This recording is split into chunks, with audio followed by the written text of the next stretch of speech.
अपनी बुक चाणक्य नीति में आचार्य चाणक्य ने जिंदगी के ऑलमोस्ट हर पहलू की नॉलेज दी है और बताया है कि जीवन जीने का सही तरीका क्या होता है। चाणक्य को भारत के अब तक के सबसे महान थिंकर्स और फिलोसोफर्स में से एक माना जाता है और तभी आज हम उन्हीं की टीचिंग्स में दिए साइकोलॉजिकल लेसन्स को समझेंगे। नंबर 10, जो इंसान अपनी फैमिली से जरूरत से ज्यादा अटैच्ड है वो डर और दुख एक्सपीरियंस करता है, क्योंकि हर सफरिंग की जड़ अटैचमेंट ही है। इसलिए हर इंसान को खुशी हासिल करने के लिए अटैचमेंट से दूर रहना चाहिए। ये चीज हमारे कल्चर में बहुत कॉमन है कि हमारी फैमिली में हेल्दी बाउंड्रीज गायब होती हैं। पेरेंट्स को हमेशा ये जानना होता है कि उनके बच्चे क्या कर रहे हैं, उनके मन में क्या चल रहा है, वो क्या खा रहे हैं, क्या पहन रहे हैं और किससे बात कर रहे हैं। साइकोलॉजी में इस बिहेवियर को बोलते हैं एनमेशमेंट, और जहां एक हद तक इतना कंसर्न फैमिली होने के नाते सही सुनाई पड़ता है, वहीं अगर फैमिली में किसी भी इंसान का ऐसा बिहेवियर 24 घंटे और 7 दिन चलता रहता है तो उनकी वो अटैचमेंट उन्हीं के दुख का कारण बन जाती है। क्योंकि जो भी इंसान अपनी फैमिली से जरूरत से ज्यादा अटैच्ड होता है और उनकी खुद की कोई लाइफ, पैशन या दोस्त नहीं होते, वो दूसरों के बिना खोखला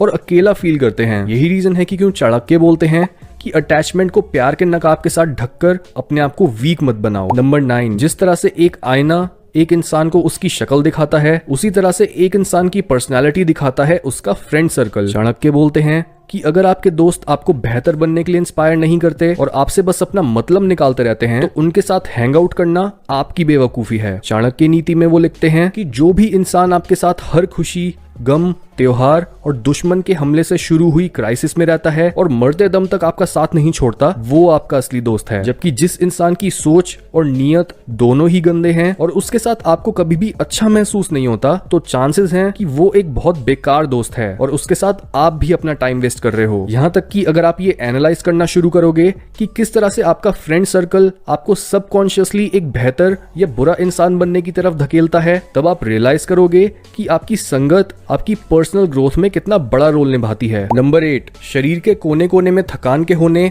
और बदलते मौसम में भी काम करते रहना और इसके बाद भी हर सिचुएशन में सेटिस्फाइड रहना, ये ऐसी 3 क्वालिटीज हैं जो हमें एक गधे से सीखनी चाहिए। यहाँ पर चाणक्य बोल रहे हैं कि जिस जानवर को हम इतना बेवकूफ समझते हैं उसके जीने के तरीके में भी विजडम है और बिल्कुल एक डोंकी की ही तरह हमें भी अपना लोड बिना कंप्लेंट्स के उठाना चाहिए, क्योंकि जो भी हमारी रिस्पॉन्सिबिलिटी है उसे पूरा करना हमारी ड्यूटी है और असली हिम्मत है इस सफरिंग भरे प्रोसेस में खुशी और मीनिंग ढूंढना। बिना इस एटीट्यूड के कोई भी इंसान बिना अपने अंदर कड़वाहट भरे जिंदगी जी ही नहीं सकता। नंबर 7, जिस इंसान का मन स्थिर नहीं रहता वो ना तो दूसरे लोगों के बीच खुशी ढूंढ पाता है और ना ही अकेले। जब वो अकेला होता है तब उसे दूसरों का साथ चाहिए होता है और जब वो दूसरों के साथ होता है तब उसे अकेले रहने का मन करता है। क्योंकि जो भी इंसान अपने मन को कंट्रोल करने में फेल हो जाता है तब उसका मन उसे कंट्रोल करना शुरू कर देता है। तो जब वो दूसरे लोगों के साथ होता है तब ना तो वो उनके साथ खुलकर बात कर पाता या अपने रैंडम थॉट्स की वजह से उनकी बातों पर ध्यान दे पाता है, जिससे उसे क्लोज रिलेशनशिप्स बनाने में बहुत मुश्किल होती है। और जब वो अकेला होता है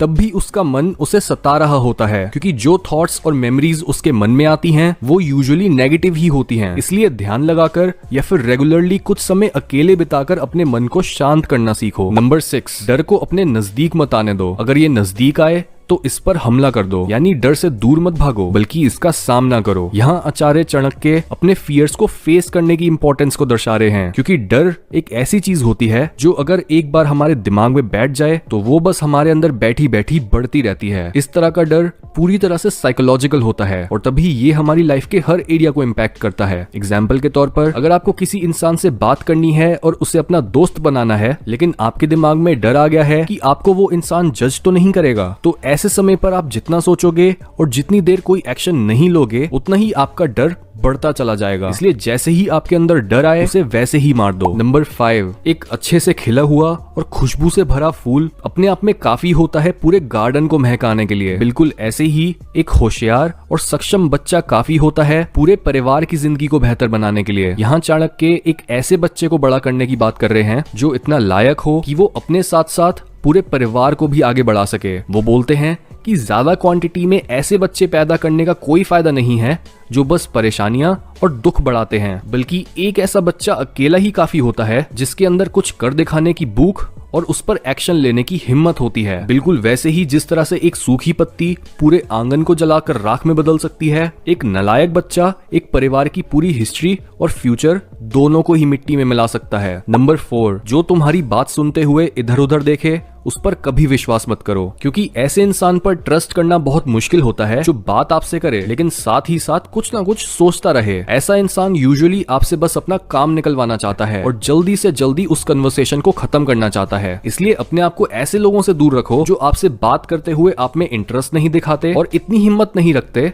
कि वो बात करते समय आपकी आंखों में आंखें डाल सकें। नंबर 3, गलत दिशा में बढ़ रही भीड़ में चलने से बेहतर है कि एक इंसान सही दिशा में अकेले चले। यानी वो काम करो जो बाकी लोग नहीं कर रहे और अपने आप को झुंड से डिफरेंशिएट करो, क्योंकि जब तक आप अपने यूनिक टैलेंट्स और स्किल्स को यूज नहीं करते हो और दुनिया को कुछ ऐसी चीज नहीं देते हो जो पहले से एग्जिस्ट नहीं करती, तब तक आप एक यूनिक आइडेंटिटी एस्टैब्लिश नहीं कर पाते हो और बस मीडियोकर ही रहते हो। जैसे उस फील्ड में जाओ जहां सप्लाई कम और डिमांड ज्यादा है, या फिर वो करो जो बाकी लोग करने से डरते हैं। क्योंकि अगर आप कॉन्शियसली ये डिसीजन नहीं लेते कि आपको अपने यूनिक रास्ते पर चलकर अपने ट्रू सेल्फ तक पहुंचना है, तो आप अपनी पोटेंशियल को वेस्ट करने के साथ साथ ये डिसाइड कर लेते हो कि आपने अपनी पूरी जिंदगी डिप्रेस्ड रहना है और एक मीनिंगलेस लाइफ जीनी है। नंबर 2, एक राजा की काबिलियत सिर्फ इस बात से नहीं जानी जाती कि उसने कितने अच्छे रूल्स बनाए, बल्कि उसने उन रूल्स को खुद कितना फॉलो करा। ये इसलिए क्योंकि अगर आप खुद ही अपनी बात पर नहीं टिक पाते तो दूसरे लोग आपकी बात की रिस्पेक्ट क्यों करेंगे। एक अच्छा लीडर वही होता है जो खुद के साथ भी उतना ही स्ट्रिक्ट होता है जितना वो दूसरों के साथ होता है। इसलिए दूसरों को एडवाइस देने और उन पर उंगलियां उठाने से पहले ये देखो कि क्या आप खुद वो सब चीजें कर रहे हो जो आप दूसरों से एक्सपेक्ट करते हो। नंबर 1, अधिक सीधा साधा होना भी अच्छा नहीं है। सीधे पेड़ पहले काट लिए जाते हैं और टेढ़े मेढ़े पेड़ बच जाते हैं। ये चाणक्य के सबसे पॉपुलर कोट्स में से एक है। वो बोलते हैं कि कभी भी ऐसे इंसान मत बनो जिसका लोग फायदा उठा सकें, और ना ही ऐसे इंसान बनो जो दूसरों का फायदा उठाता है। ज्यादातर समय जो लोग अपने आप को अच्छा समझते हैं वो दूसरों के साथ तो बुरा नहीं करते, लेकिन जब कोई दूसरा उनके साथ बुरा करे तो वो उसे भी नहीं रोक पाते। यानी जो लोग समझदार और पावरफुल नहीं होते उनका फायदा उठाना सबसे आसान होता है। इसलिए हिम्मत वाले बनो। इसलिए नहीं क्योंकि उससे आपको दूसरों को दबाना है, लड़ना है या उनका फायदा उठाना है, बल्कि आपके अंदर हिम्मत और थोड़ा टेढ़ापन इसलिए जरूरी है ताकि दुनिया आपको ना दबा सके। चाणक्य बोलते हैं कि अगर एक सांप जहरीला नहीं है, उसे तब भी अपने आप को ऐसे ही दिखाना चाहिए जैसे वो किसी की भी जान ले सकता है।